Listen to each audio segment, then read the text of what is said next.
What's going on, my fellow Jedi and Padawans? Welcome back to another Jedi gaming video. Thank you guys so much for coming back to the channel, and if you guys are new, welcome. I hope y'all are enjoying the Saturday here after we got a nice first week of episode Heresy Act 3. Hopefully y'all have been enjoying the builds that we've put out, the little guides to help you find all of these stupid RNG based secrets, if you will, inside of the Nether, helping you guys get catalyst, etc. for that barrel dyad, which we are personally using in this build. But we are continuing with a Prismatic Warlock using the Solipsism. That is a hard word, but I think that's how you say it, the exotic class item for our Warlock. And with our two exotic perks that we're going to have on this, I definitely suggest having the Necrotics if you can, or Necrotic Grips if you don't have the exotic bond. But we got Spirit of Necrotics, so defeating or damaging targets with a melee poisons them, defeating spreads that condition. So we're going to be able to slide around with our Lightning Surge melee,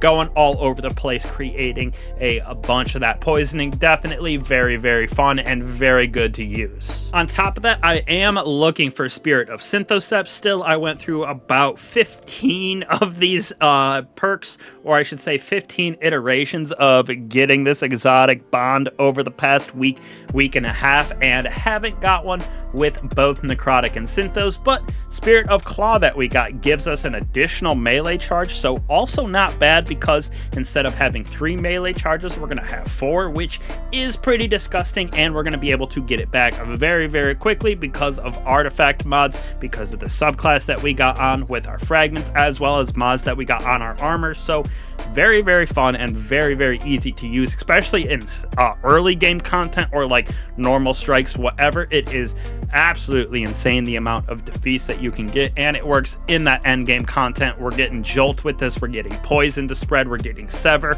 we're getting Unravel. It is pretty disgusting in my personal opinion. So let's get into the subclass. So with our subclass that I am using here with the Prismatic Warlock, we're going to be using Needlestorm. Helps us to get a bunch of Threadlings, plus it does a good amount of damage. It'll play also into helping us to get a bunch of Tangles with this build. For us, we're going to be using that Arcane Needle. This in general is going to be able to give us Unravel and Tangles, but we are using it because we're going to have 3 of these, plus that extra one, which gives us 4 from that Spirit of the Claw, so we can use Lightning Surge. We're going to run, slide, blink forward, if you will, helping us to create bolt charges and jolt targets. So absolutely kind of disgusting in my personal opinion. Feels almost like Consecration on Titans, especially in that lower tier content, but still works in GMs like I showed you in the gameplay. For me, I'm going to be using Storm Grenade because it's going to help us to get a nice Facet of Dominance to proc with even more jolt going on, helping us to build up even more of that bolt charges, so which are absolutely disgusting. We're going to be using Weaver's Call, so when we do throw down our Healing Rift over here, we're going to get more Threadlings to spawn, which again, targets defeated by that are going to help us to create even more of those Tangles, which adds into the effect that we're getting because of the artifact, which I will show you in a second, adding to Sever and Unraveling side of this build. The arc and strand synergy of it is pretty disgusting. Now, when we move on to our fragments, this is going to be very important for this, because we're going to get a bunch of different things on this. We're going to get Radiant for us and our fellow allies by having those melee final blows going on, which for just our Arcane Needle or with our Lightning Surge is going to happen. So we're going to have Radiant on this build. Facet of Dominance, like I said, for that jolting aspect of our grenade. Facet of Protection, this is going to help us to be more resistant when we are surrounded by combatants. For specifically our Lightning Surge, we're going to get even more severing going on with this build with those precision hits, which sever targets. And then when we're Transcendent, it's going to be even bigger, so even more Tangles to be able to proc on this build. Second to last, we got ourselves Facet of Awakening. Rapidly defeating those targets with Light, Darkness, or Super Final Blows help us to create elemental pickups. So for us, we're going to get Ionic Traces, a bunch of those, as well as a bunch of Tangles. So again, adding to what we're using this build for, creating a bunch of different Tangles, which is super good with the Woven Mail that you will see us in a second because of our artifact. And then Facet of a Balance, defeating light targets grant us melee, defeating dark targets create grenade energy. So just helps us with a little internal feedback loop of being able to strand and arc our targets all over the place, create a bunch of that jolt, create a bunch of that unravel, create even more jolt bolt charges. It is a pretty crazy little combo that we got just inside of the Prismatic subclass. As for the weapons that we're going to be using on this bad boy, like I said, we're going to be using the Barrow Dyad. I specifically have Hatchling on this. You could throw on One for All, which is probably the next best catalyst in my personal opinion, but I wanted it because we're going to create Threadlings with this build, which will help us with tangles, etc. Plus, I really like having Threadlings on just any of our builds. They are pretty good. Plus, this thing does a good amount of damage with those Blight Seekers that we can charge up with. This is by getting hits. It reloads automatically. It is a very good gun in my personal opinion. Now we are going to be using Indebted Kindness, which is going to again help us with Volt Shot, creating even more arc synergy, arc jolting on this. Plus this is going to be our Overload and Unstoppable. Not Overload, I'm sorry. Our Barrier is for our Indebted Kindness. Our Unstoppable is for our Cynosure. Don't know how to say that, but we got Reconstruction, Lasting Impression. There is a better roll on this with Explosive Light, I believe is what I am looking for, but Lasting Impression does do a good amount of damage when you get it to stick on those targets. You just got to be careful because some of those targets, Subjugators, Tormentors, Ogres, they really like to just run at you, and if the rocket hasn't exploded, you're definitely going to get a misfire and happen to defeat yourself. So you do got to be careful for that, but we got a lot of synergy going on with this build. When we move on to our Tablet of Ruin, that artifact, like I said, we're going to have Piercing Sidearm with our Unstoppable Rocket. If you wanted to change out that Barrow Dyad for an Overload Trace Rifle, you could, but I definitely like having that Barrow Dyad on. Now, this is where it becomes important for all those strand tangles that I was talking about. Tangles that we hit are going to sever targets, and then all of those severed targets, when we do damage to them, they're going to unravel. When we defeat them, they're going to create a hot spot of strand energy that gives us Woven Mail, and Woven Mail is definitely one of the best ways to stay alive in that end game content, or I should say like one of the best things that we can get damage resistance wise. Frost Armor, Woven Mail, stuff like that. Very good little synergy that we got between the Vile Weave and 2 Shreds. On top of that, Perpetual Destruction. When we get Rapid Final Blows with our non-exotic rocket, we're going to refund ammo and increase reload speed. So nice way to juice some damage, juice some ad clear with this, because we're also going to get Unraveling Orbs. So that's going to work on our rocket as well as our Barrow Dyad. So absolutely disgusting because of all the tangles that we're going to create with this build as well, pairing right back into 2 Shreds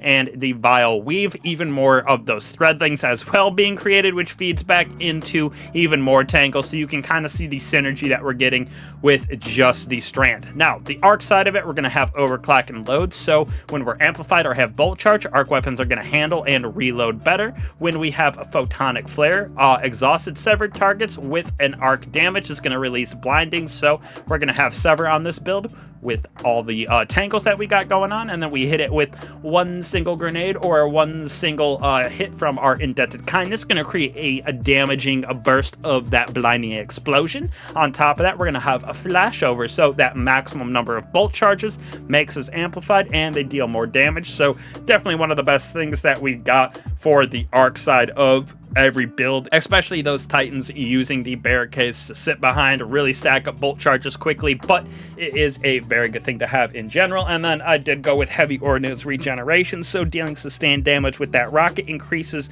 our damage resistant as well as grenade and melee regeneration. So we're going to be able to spam our abilities, which is really what we're looking for on this, to help us to create even more of those defeats, create even more sever, create even more tangles, orbs of power, etc. So we can get all of this down here in our strand side to proc. It is a very fun little thing that we got where each act we get an additional row, because it does change up the builds that you can use and kind of optimizes everything at the end of an episode. And last but not least, when we move on to our mods that we're going to have on, obviously orbs of power being created with our Void Siphon, our Harmonic Siphon with the strand weapons, as well as Reaper. When we throw down our class ability, we're going to help to create an even extra orb of power with our weapon defeats on top of what we're getting from Void Siphon and the Strand Siphon. Heavy ammo finder so we can keep our rocket up and juicy, plus special ammo finishers so we can also have our Indebted Kindness never lose ammo as well. It's a good little combination to feed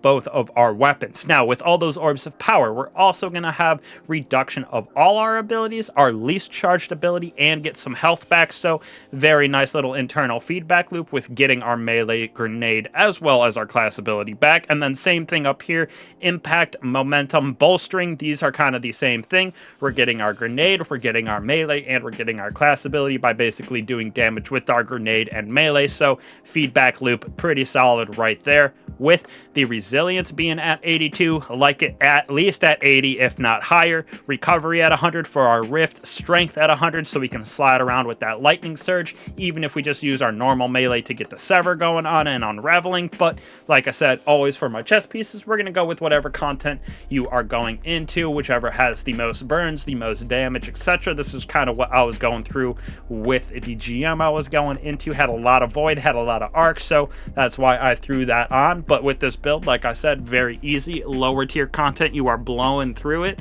getting a bunch of defeats with the melee that we got. I really like the necrotics sliding around with that lightning surge. You're getting it back very, very quickly.